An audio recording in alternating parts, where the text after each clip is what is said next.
जो लोग मेरे इस चैनल पर नए हैं या फिर मेरा यह वीडियो किसी और सोशल मीडिया प्लेटफॉर्म पर देख रहे हैं, वो मेरा YouTube channel political Tamasha with doctor Arshi को सब्सक्राइब करके वहां पे लगी बेल आइकॉन को ज़रूर दबा दें ताकि आपको हमारे आने वाले हर वीडियो की अपडेट्स मिलती रहे। और दोस्तों, अगर आपको हमारा काम पसंद आता है, हमारे वीडियोस पसंद आते हैं तो www.patreon.com/dr अर्शी खान पर जाकर डोनेट करके आप हमारे काम को सपोर्ट कर सकते हैं।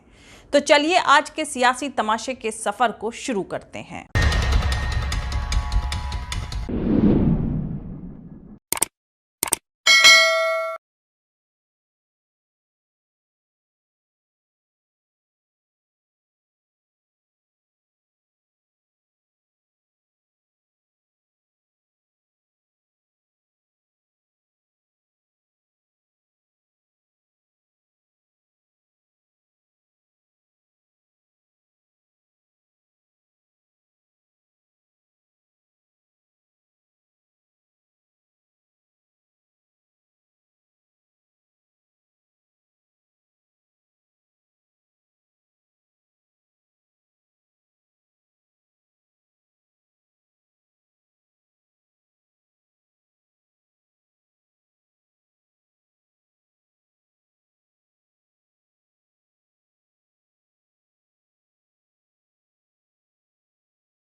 चीता लौट आए हैं और मैं ये भी कहूंगा कि इन चीतों के साथ ही भारत की प्रकृति प्रेमी चेतना भी पूरी शक्ति से जागृत हो उठी है।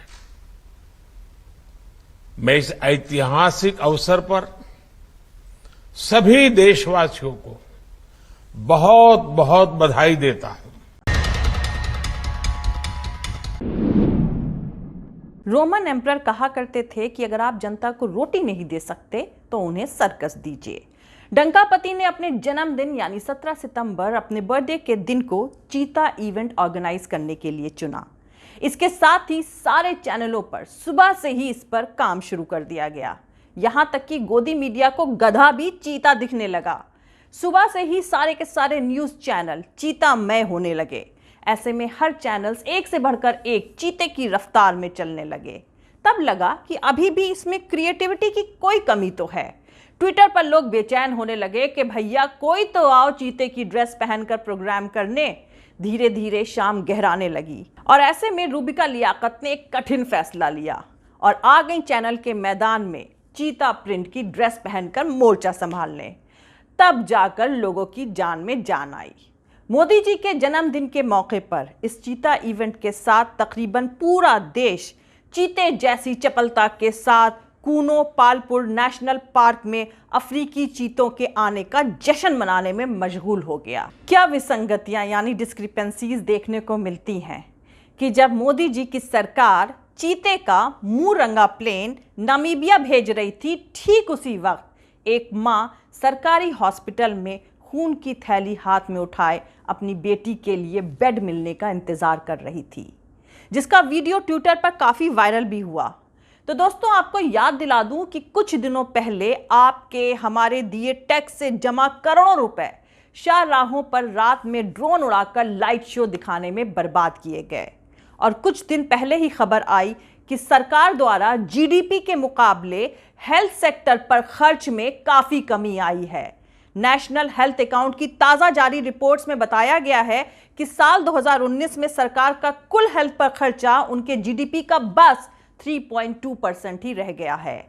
साल 2004 और 5 में जीडीपी का 4.2% हेल्थ पर खर्च होता था, लेकिन साल दर साल लगातार बढ़ने के बजाय ये कम होता गया। कोरोना महामारी के बाद से सरकार को हेल्थ यानी स्वास्थ्य पर खर्च बढ़ाना चाहिए था, लेकिन देश में जीडीपी के रेशो के हिसाब में स्वास्थ्य यानी हेल्थ पर सरकारी खर्च बढ़ने के बजाय कम हो गया है।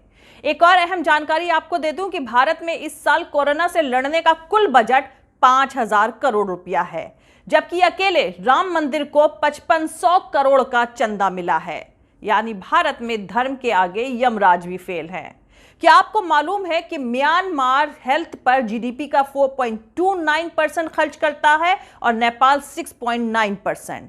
तो हमारे देश भारत में एजुकेशन पर ना खर्च हो रहा है ना ही हेल्थ पर। रात में उड़ते हुए चमकीले ड्रोन की इवेंट या नामीबिया से लाने वाले चीतों का इवेंट दिखाने वाला टीवी मीडिया कभी इस बात पर बहस क्यों नहीं करता कि मोदी सरकार हेल्थ यानी स्वास्थ्य पर खर्च क्यों घटा रही है, जबकि किसी भी देश के प्रोग्रेस और डेवलपमेंट के लिए एजुकेशन और हेल्थ सेक्टर बहुत अहम होते हैं। चलिए अब वापस मोदी जी के बर्थडे पर हुए चीता इवेंट पर लौटते हैं और आपको एक बेहद अहम जानकारी से रूबरू कराते हैं। तो पहले जान लीजिए कि ये प्रोजेक्ट कब शुरू हुआ था और इसके पीछे कौन रहा। ये प्रोजेक्ट 50 साल पहले शुरू हुआ था। इस प्रोजेक्ट का idea IAS officer MK Ranjit Singh का था। 1972 में प्रधानमंत्री Indira Gandhi wildlife protection act यानी वन्य जीव संरक्षण अधिनियम लेकर आई। इसके बाद रंजीत सिंह ने चीतों को बचाने के लिए एक प्रोजेक्ट का आइडिया पेश किया। उस टाइम पर एक प्रपोजल रखा गया था कि चीते ईरान से आएंगे। 1973 में दोनों देशों के बीच एग्रीमेंट हुआ। भारत को ईरान से चीते चाहिए थे और ईरान को भारत से शेर चाहिए थे। हालांकि कुछ वक्त बाद वहां की सरकार बदल गई और यह मामला खटाई में पड़ गया। पहले चीतों के लिए यह सेंचुरी गुजरात में बननी थी, लेकिन बाद में पाया गया कि वहां का माहौल चीतों के लिए सूटेबल नहीं है। फिर इसकी जगह बदलकर मध्य प्रदेश कर दी गई। इस दौरान पाया गया कि ईरान में चीतों का नंबर तेजी से कम हो गया, जिसकी वजह से यह प्रोजेक्ट फिर से अटक गया। आईएएस रंजीत सिंह रिटायर हो गए, लेकिन इस प्रोजेक्ट पर वो लगे रहे। 2008 और 9 में उन्होंने नए सिरे से प्रपोजल पेश किया। पर्यावरण मंत्री यानी एनवायरमेंट मिनिस्टर जयराम रमेश ने एक कमेटी बनाई और रंजीत सिंह को इसका प्रेसिडेंट बनाया। वहां से शुरू हुआ सिलसिला 2022 तक चला, क्योंकि बीच में मामला सुप्रीम कोर्ट में चला गया था। इसमें सबसे नोटिस करने वाली बात है एक ऑफिसर यानी अधिकारी की 50 साल की मेहनत। देश ऐसे बनता है। छोटी छोटी चीजों के लिए बहुत लोग अपनी उम्र लगा देते हैं। एक एक प्रोजेक्ट आधी आधी सदी में पूरे होते हैं। और आयरनी यह है कि कोई सियासतदान आता है और फीता काट कर चला जाता है और फिर कहता फिरता है कि वो ना होता तो दुनिया तबाह हो गई होती। ये पूरा एक सियासी रैकेट है। भारत सरकार ने 1952 में चीतों के देश से विलुप्त यानी एक्सटिंक्ट हो जाने का ऐलान कर दिया था। आखिरी के बचे 3 चीते छत्तीसगढ़ में 1948 में ही मार दिए गए थे। 2009 में यूपीए सरकार ने चीतों को दोबारा बसाने की योजना जरूर बनाई थी, लेकिन उसका मानवीय खामियाजा कूनों के सहरिया आदिवासियों को जंगल से खदेड़कर भुगतना पड़ा।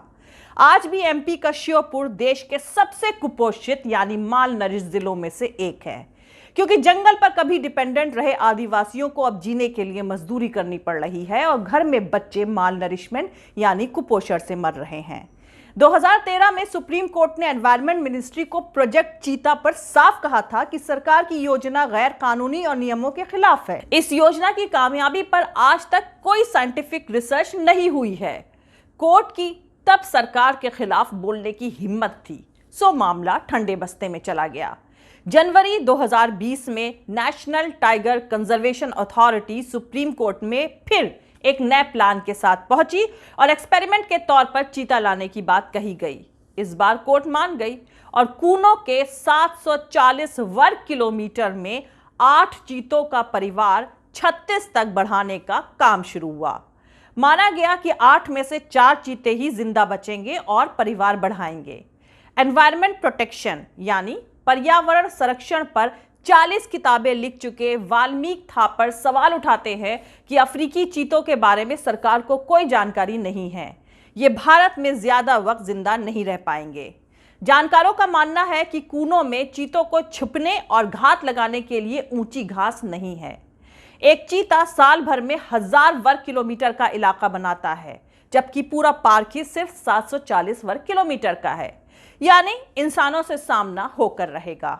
एक और बात, चीतों को इसीलिए कूना लाया गया है क्योंकि सुप्रीम कोर्ट के ऑर्डर के बावजूद गुजरात ने एशियाई बब्बर शेरों को गिर से कूनों भेजने से मना कर दिया। तो मालूम होता है कि मोदी और शिवराज सरकार का प्रोजेक्ट चीता सिर्फ गुजरात सरकार की जिद को छिपाने की नाकाम कोशिश है। ये चेहरा बचाने की सियासी कोशिश है और इसकी बलि चढ़ेंगे मासूम जानवर। चीतों का भारत में इतिहास भी यही बताता है।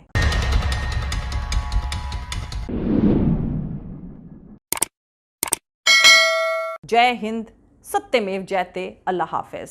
दोस्तों, हमारा पूरा वीडियो और दूसरे और वीडियोस देखने के लिए हमारा YouTube channel political Tamasha with doctor Arshi को सब्सक्राइब करके वहां पे लगी बेल आइकॉन को जरूर दबा दें ताकि आपको हमारे आने वाले हर वीडियो की अपडेट्स मिलती रहे। और दोस्तों, अगर आपको हमारा काम पसंद आता है, हमारे वीडियोस पसंद आते हैं तो www.patreon.com/dr अर्शी खान पर जाकर डोनेट करके आप हमारे काम को सपोर्ट कर सकते हैं। दोस्तों, अगर आपको हमारा वीडियो पसंद आता है तो लाइक और शेयर करना हरगिज नहीं भूलें। आप हमें फॉलो भी कर सकते हैं हमारे ट्विटर, इंस्टाग्राम और फेसबुक पेज पर। मेरा ट्विटर हैंडल है @arshi_aziz khan। थैंक यू, मिलते हैं अगले वीडियो में।